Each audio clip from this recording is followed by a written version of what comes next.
Hello అండి. అందరికి నమస్కారం. ఇవాళైతే ఒక చిన్న మినీ వ్లాగ్ చేస్తున్నాను. ఈ వ్లాగ్ ఏంటంటే మా పెద్ద పాప స్కూల్‌కెళ్ళాక నేను డైలీ చేసే రొటీన్ అనమాట. Morning routine. మార్నింగే లేచేసి ఇల్లు ఊడ్చి తూడ్చి మా పెద్ద పాపకి వాటర్ పెట్టేసి తనని రెడీ చేసేసి స్కూల్‌కైతే పంపించేసాననమాట. పంపించాక మా బెడ్‌షీట్స్ ఏవైతే అన్నీ క్లీన్ చేసేసి ఇంట్లో గిన్నెలుంటే ఆ గిన్నెలన్నీ కూడా నీట్‌గా కడిగేసి పెట్టాననమాట. ఈ పనులంతా చేస్తుంటే నా చిన్న బిడ్డ మాత్రం నాకు డబల్ పనులు పెడతది.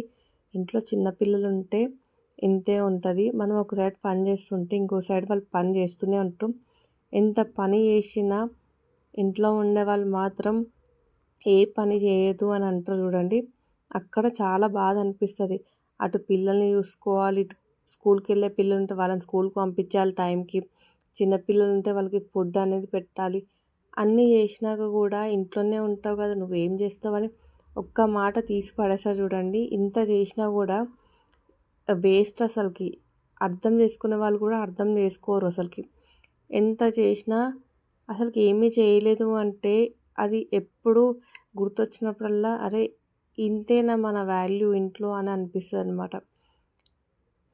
వీలైతే నా ఛానల్‌ని సబ్స్క్రైబ్ చేసుకోండి.